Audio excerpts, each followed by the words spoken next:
La semaine d'après, on a un match de Ligue des Champions à l'Atlético. Pareil, hein, émotion de fou furieux. Je croyais que j'étais dans un film carrément. Quand j'ai entendu la... C'était là-bas. Ouais, c'était là-bas. En plus, le stade, il est immense. là-bas. Exactement. Exact. Quand j'ai entendu l'hymne de la Ligue des Champions, j'étais comme un fou. Donc, Comme un fou. Benoît, c'est comment? Ça va, on est là et toi? Tu vas bien? Ça va, Tranquille? tranquille. Non, on n'est pas à Monaco, il fait froid. Il fait trop froid ici. Laisse tomber. Comment tu te sens dans ta nouvelle vie londonienne? Parce que tu es arrivé il n'y a pas longtemps. Comment tu te sens? Très bien, très bien. Ils m'ont tous très bien accueilli. Après, c'est vrai qu'il y a un changement climatique, donc il faut s'adapter.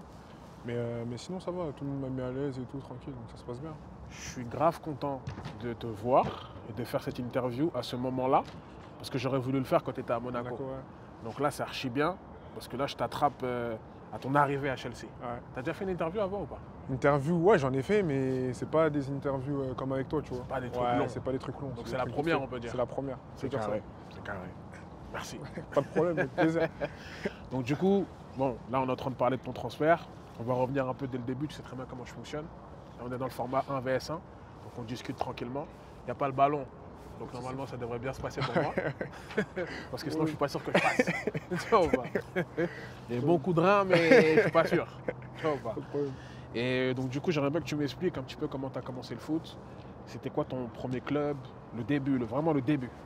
Le début, j'ai commencé à l'âge de 6 ans au Limoges FC, un club dans le Limousin, dans le 87. J'ai accompagné mon frère de base, qui commençait lui aussi le foot.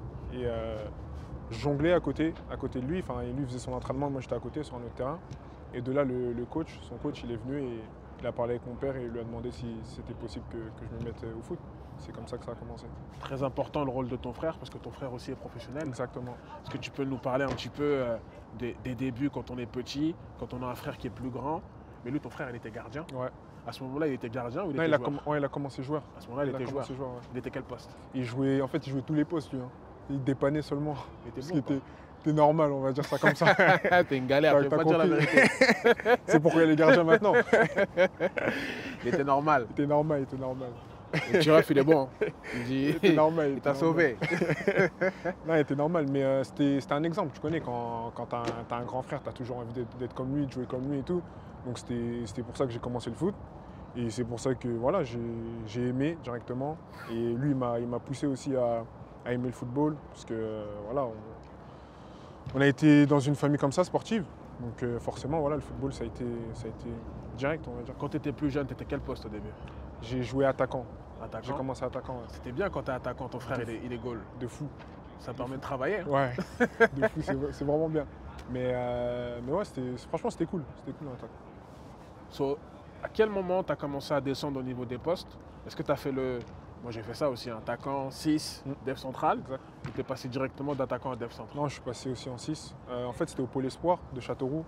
Pôle Espoir Châteauroux, ouais. J'avais 11 ou 12 ans. Et le coach, en fait, il m'a dit, ouais, on va te tester en numéro 6, tu vois. Parce que moi, j'étais un flemmard, je ne courais pas beaucoup. Tu vois, au poste de 6, il faut pas mal d'efforts. Donc j'ai testé, et il a vu que j'étais pas mal.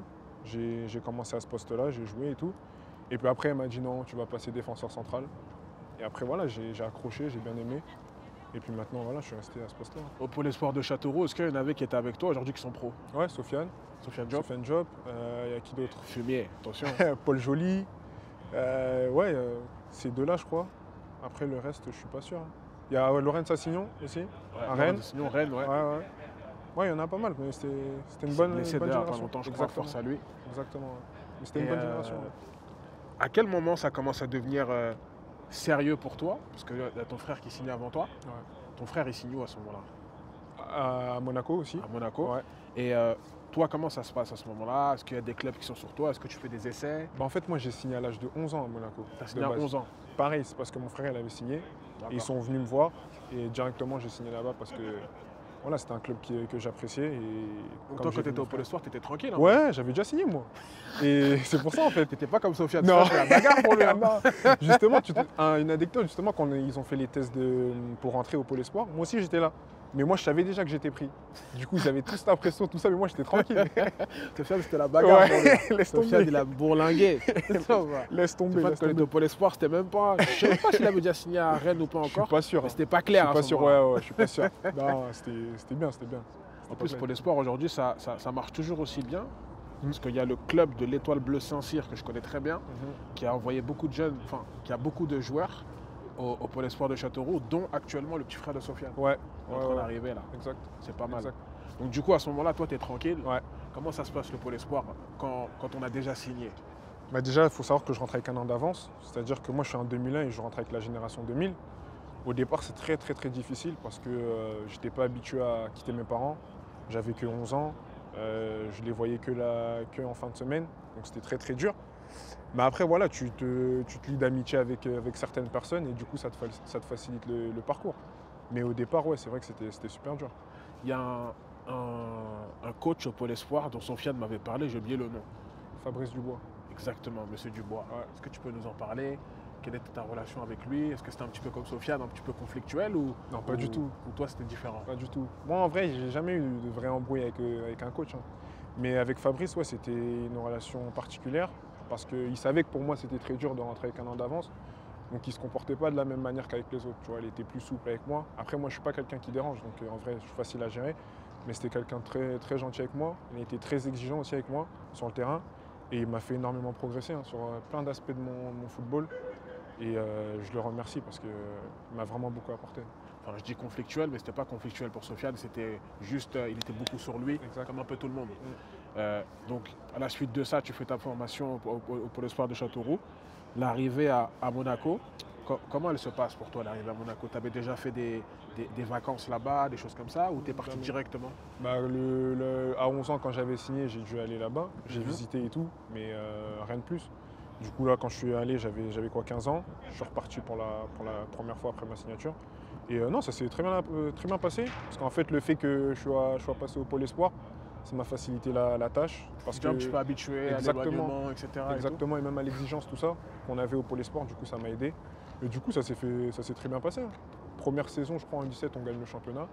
Donc ça s'est très bien passé. Il y avait qui dans ton équipe en U17 à ce moment-là? Il y avait Maxence Toutain, il y avait qui d'autre que tu peux connaître? Qui d'autre qui a percé? Ouais, tu vas pas connaître. Hein. Christian Kofi, tu connais Christian? De nom, oui. Kofi, ouais. De nom. Aymen Assou, je sais pas, Aymen Assou, de Julian nom. Biancon. Biancon, ouais, il joue encore, lui, genre en il est Angleterre. à Nottingham, ouais. Et ouais, après le reste, tu vas pas connaître, je pense. Ok, Il y avait pas mal de bons joueurs. Et du coup, le centre, bon, je vais toujours relier un petit peu à ton frère, hein, parce que ça fait partie de l'histoire. On arrive aussi un peu confiant hein, quand on arrive au centre et à son grand frère qui est déjà là. Quand tu arrives, ton frère, il a déjà commencé à s'entraîner en pro ou il est encore en jeune à ce moment-là? Non, il me semble qu'il s'entraînait déjà avec les pros. Si je me trompe pas, ouais, il s'entraînait déjà avec les pros. Et comme tu l'as dit, ça facilite la tâche. Hein, parce que tu as ton grand frère qui a justement vécu ce que toi tu as vécu. Donc il peut te donner des conseils. Il peut t'aider sur tous les aspects d'un footballeur. Donc ça m'a facilité la tâche. Ouais. Raconte-nous un petit peu maintenant, U17, 19, etc. Tu vas en équipe de France. Ouais. Ça se passe plutôt bien. Et ça commence à parler de toi, du coup, à l'entraînement, avec les pros, etc. Raconte-nous un petit peu ce passage, parce que c'est un passage qui est important. Ouais. Parce que là, tu switches. Tu es un joueur encore au centre de formation. Ouais. Tu n'as même pas encore d'appartement, vraiment, etc. Tu commences à t'entraîner avec les pros. Raconte-nous un petit peu ce moment-là, parce que c'est un moment important dans la vie d'un joueur. Bah, j'ai fait une saison d'abord avec les U17, où comme je t'ai dit, on a été champion. La deuxième année, je commence l'année avec les U19. Du coup, voilà, je fais ma saison avec les U19. En fin de saison, il me semble que ouais, je signe pro. J'ai 16 ans quand je signe pro. Et après, voilà, on me dit que je dois m'entraîner avec les pros, mais que je continue à jouer avec la N2 le week-end. Du coup, voilà, en fait, ça s'est passé très vite, tu vois. Pour moi, ça s'est passé vite. Mais ça a été une expérience de fou parce que, comme tu l'as dit, voilà, tu n'as même pas encore d'appartement, tu n'as rien du tout, mais on te met déjà dans le monde professionnel, donc c'est quelque chose de fou. C'est quelque chose de fou. Mais rien que s'entraîner, déjà, c'était un truc de fou pour moi. Quand tu commences à t'entraîner, est-ce que c'est Thierry Henry à ce moment-là ou pas encore? Non, c'était Jardim. Jardim, ouais. Et c'est Thierry Henry qui te lance? Exactement. Thierry Henry, en fait, de base, j'étais avec les pros. Ensuite, on m'a fait redescendre en CFA parce que le week-end, en fait, en N2, je jouais pas bien. Du coup, on m'a dit, ouais, tu vas t'entraîner avec eux et tout. C'est Jardim, justement, qui m'a donné cette punition-là. Parce que j'avais vraiment du mal en N2. C'était dur physiquement et tout. C'était vraiment dur. Et du coup, comme punition, il m'a dit, ouais, tu vas aller t'entraîner avec la N2 et tout. Et par chance, Thierry Henry signe juste après. Il me fait remonter avec les pros. Et puis après, voilà, un premier match. Quand tu redescends en N2, est-ce que tu as peur de plus remonter? Non, parce que je suis sûr de mes qualités. Juste, c'était le timing. Je me disais quand est-ce que je vais remonter. Mais j'étais sûr que j'allais remonter, ça c'était une certitude. N2, c'est dur. Hein. Très très dur. C'est vraiment dur. C'était trop trop dur. Laisse tomber. Hyper dur. Il y en a plein qui ne se rendent pas compte, mais c'est quasiment... Bah, c'est dur aussi la Ligue 1, Ouais. mais c'est très dur de jouer en N2, mais c'est peut-être plus dur que de jouer en Ligue 1. Physiquement, en tout cas, pour moi, c'était hyper dur. Et j'ai trouvé plus dur que la Ligue 1, ça c'est vrai. C'est vrai. Du coup, il y a l'arrivée de Thierry Henry, là tu remontes. Ouais. Et comment ça se passe la première rentrée, quand ça commence à devenir sérieux, là tu commences à vraiment te dire je vais jouer à Louis II, parce que c'est, d'ailleurs on va en parler, c'est bizarre un peu le centre de formation de Monaco, à l'ancienne, hein, pas maintenant, parce que vous étiez dans le stade, donc le stade c'est quelque chose que vous voyez tous les jours, Exactement. mais c'est différent de le voir pour aller à l'école ou de le voir pour aller dormir, que de le voir jouer. pour aller jouer. Bien sûr. Donc, Ouais. du coup, quand maintenant le Louis II, tu es là pour jouer, raconte-nous un petit peu la première fois. Déjà, on joue contre le PSG. Et le matin du match avec Thierry Henry, on a toujours des entraînements. Du coup, on a entraînement et tout. Et l'entraînement, voilà, il se passe normalement.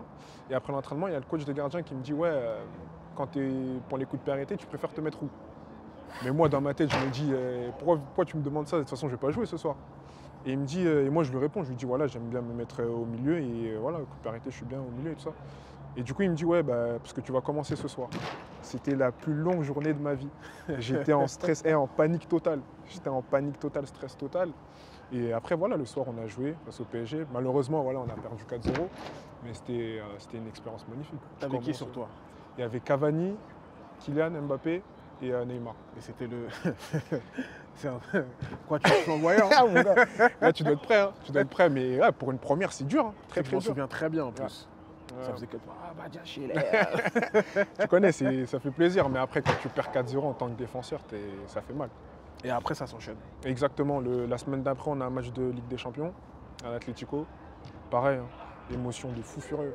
Je croyais que j'étais dans un film carrément. Quand j'ai entendu C'était là-bas. Ouais, c'était là-bas. En plus, le stade, il est immense. là-bas. Exactement.